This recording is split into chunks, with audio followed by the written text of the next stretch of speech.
Hola a todos, muy buenos días.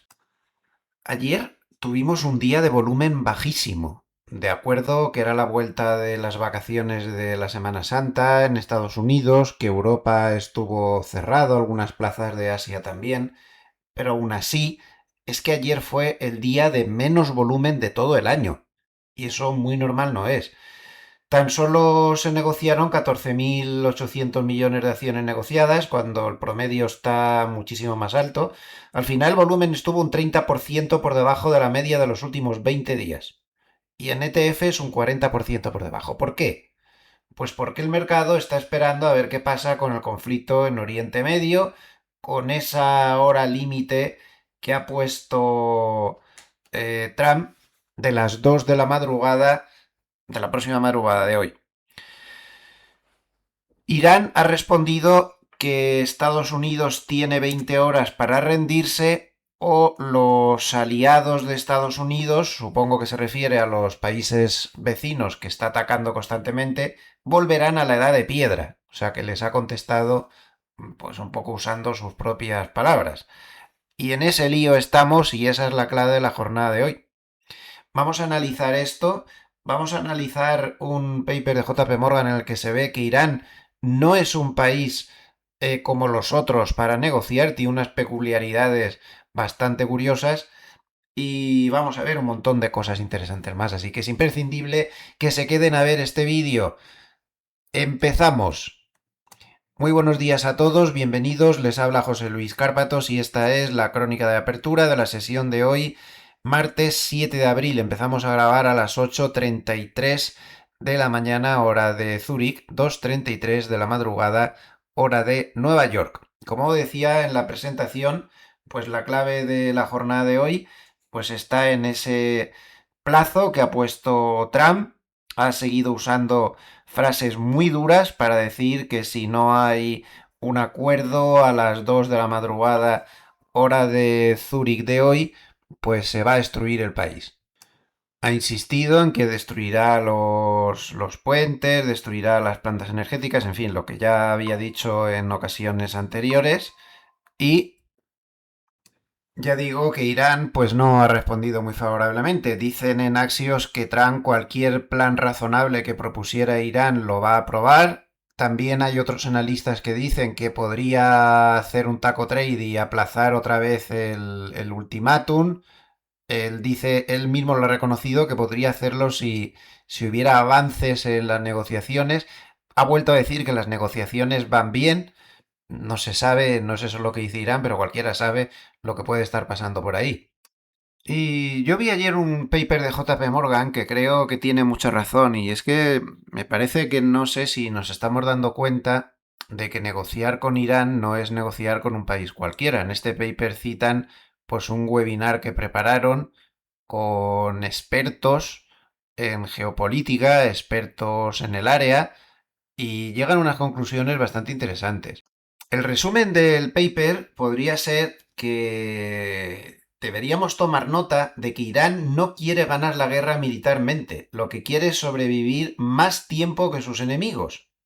Y los expertos en geopolítica insisten que ahí está la clave que mucha gente en Occidente no entendemos, que para el régimen de Irán, y especialmente para este grupito de los famosos guardianes de la revolución, sobrevivir ya es una victoria, que no necesitan ganar cada batalla, que lo que necesitan es que el conflicto se vuelva caro, largo, doloroso para Estados Unidos e Israel y que estos acaben buscando la salida y no ellos.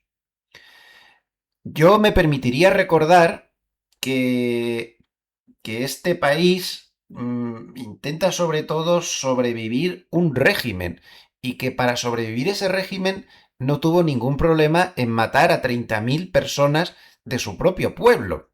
Imagínense de lo que son capaces para sobrevivir en cuanto a régimen en esta guerra. Entonces, muy interesante este punto uno, por ejemplo, dicen que los expertos que Irán considera que una paz bajo sanciones es peor para la supervivencia de su régimen, que es lo que les importa, que una guerra abierta. Que dice que con la paz con sanciones quedan debilitados económicamente y les pueden volver a atacar, mientras que con la guerra activa, pues el nacionalismo iraní se dispara, las protestas internas pasan de ir contra ellos a ir contra Estados Unidos. El conflicto puede hacer que se solucione el problema interno que tiene del régimen y que al final es lo que le interesa. Entonces luego también dicen los expertos que no hay ninguna alternativa interna organizada en Irán, que el líder supremo puede estar debilitado, pueden haber muerto muchos generales, tener dañadas muchas instalaciones, pero el grupito este de los guardianes de la revolución ha salido más poderoso del conflicto, no más débil. Y que por lo tanto cualquier intento de forzar un cambio de régimen produciría un estado fallido, no una transición ordenada ni nada de eso. Por lo tanto, esperar una rendición de Irán es completamente imposible. Luego está el tema del negociete. Esta gente, con razón o sin ella, controla el estrecho de Hormuz. Comenta JP Morgan que con un par de drones de vez en cuando es suficiente para que las aseguradoras se aterroricen y no quieran asegurar a los barcos que pasan por ahí, etcétera. Y su negociete de cobrar peajes pues va viento en popa. Observen lo que dice Polymarket de cuántos barcos pueden transitar por el estrecho esta semana. Y cada vez son más. Descuenta un 55% de que pasen más de 60 barcos esta semana por el estrecho. Todo esto es por el negociete, donde están cobrando un peaje, a pesar de que el estrecho no es suyo, el estrecho es de, puestos geográficamente hablando, de Omán y de Irán. Más adelante dice JP Morgan que si el estrecho sigue cerrado hasta mediados de mayo, el petróleo ya se va a mover en la banda 120-130 y que podría superar los 150 si la situación se enquista. También comenta de pasada que Rusia y China están sacando muchísima tajada de todo este asunto. Rusia se está literalmente forrando. Dice que ellos tienen un coste de equilibrio fiscal de unos 30-40 dólares por barril y están cobrando a 112, pues imagínense.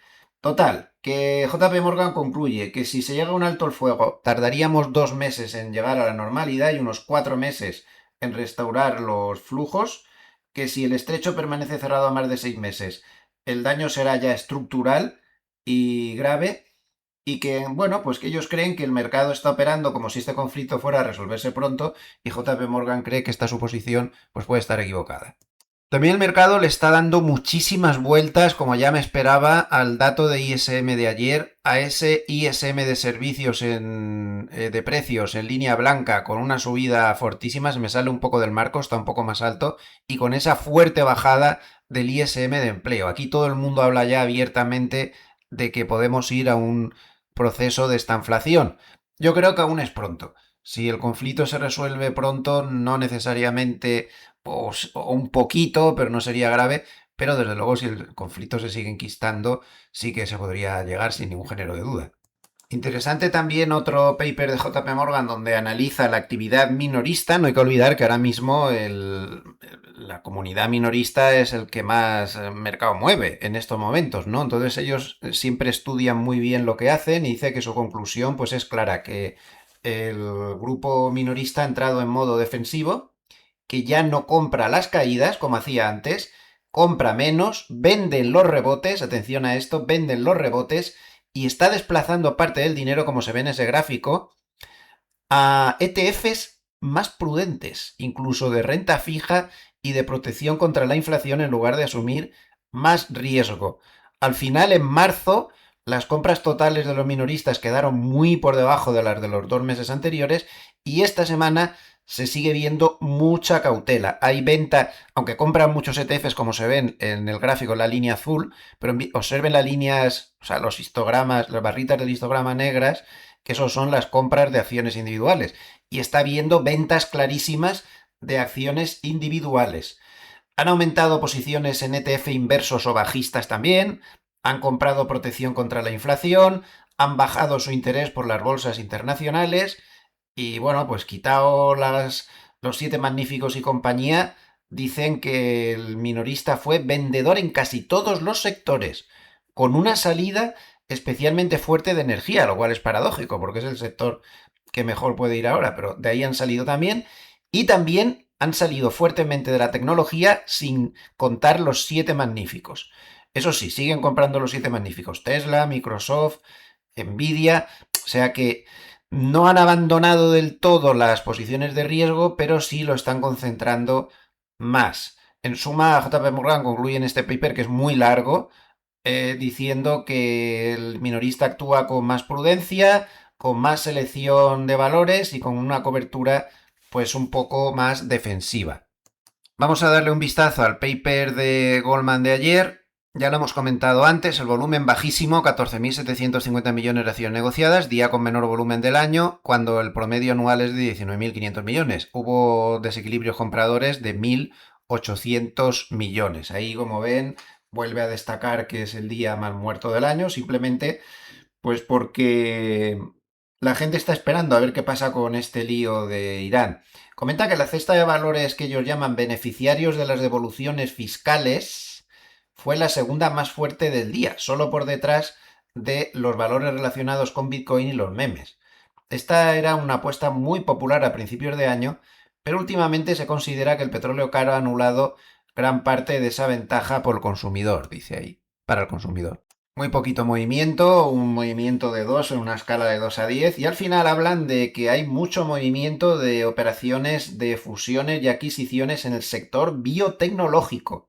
Dice que el sector biotecnológico hay que seguirlo de cerca con estos movimientos corporativos. Comenta que hay citas interesantes esta semana, el miércoles la lectura de actas de la última reunión, el jueves el dato de PCE, ojo, porque ya saben que este es el dato favorito de la Reserva Federal, y el viernes, pues más ojo aún, porque se publica el IPC nada menos. Nos recuerda que el 95% de las acciones están en blackout de recompras.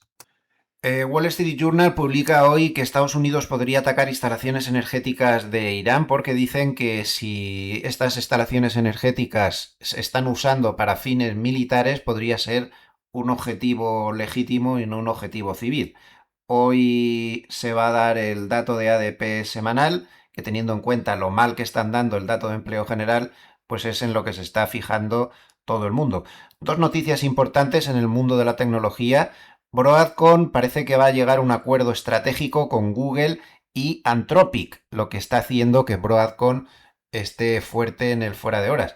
Tengan en cuenta que Anthropic parece que está superando en cifras económicas a OpenAI, lo cual parecía imposible porque OpenAI tenía muchísima ventaja con el ChatGPT, pero se está quedando un poquito dormido los laureles, como ya hemos comentado varias veces, y Anthropic le está comiendo la tostada poco a poco. Apple, por otro lado, ha recibido malas noticias, parece que hay retrasos en su iPhone plegable, que podría demorar bastante su presentación oficial. El FMI, por su parte, ha dicho que van a bajar las previsiones de crecimiento globales y a subir las previsiones de inflación, aunque el conflicto se solucionara inmediatamente. La noche en Asia ha sido tranquila, Nikkei ha estado más o menos plano y la bolsa china ha bajado 0,11%. Vamos a dar un repaso al tablero.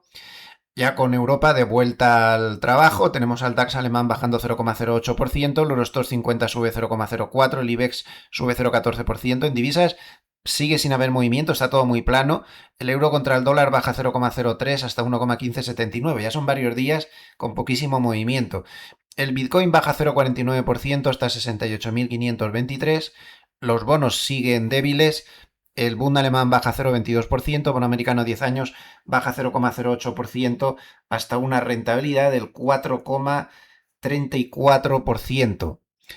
El SP500 con todos estos nervios por lo que pueda pasar con estos ultimátum que se están dando los unos a los otros, pues baja de nuevo, menos 0,41% hasta 6.624. El Nasdaq baja 0,52% y el Russell baja 0,61%. Como vemos, demasiada incertidumbre. El oro baja 0,15 hasta 4.677 y lo malo, y esto también está influyendo clarísimamente en la bajada de los futuros, aparte por la incertidumbre en sí misma, esto es letal. El petróleo es que se ha metido ya a 114,87. Esto está imparable, con una subida de 2,16%. Y la gasolina en Estados Unidos, para desgracia de las perspectivas electorales del partido en el poder de cara a las elecciones de medio término, pues sigue subiendo. Ahora mismo está subiendo 0,67% y prácticamente pues en los máximos recientes, ¿no? Esto es letal también para Estados Unidos. Si nos vamos al aspecto técnico del SP500 Spot, pues como vemos lo tiene difícil por arriba, no termina de atreverse a luchar contra la media de 200 que está en 6.645. Todo lo que sea superar este nivel sería muy tranquilizador, muy tranquilizador. Pero hasta el rabo todo es toro, se acerca, pero le falta fuerza para intentar atacar el nivel. Es absolutamente vital. Por debajo, pues estos dos mínimos de este día y de este día, por debajo de 6.470, podría dar problemas y habría que fijarse ya en la banda de Mogalef inferior en los 6.400. Desde el punto de vista cuantitativo, pues lo que vemos es mucho soporte en 6.500 y en 6.400.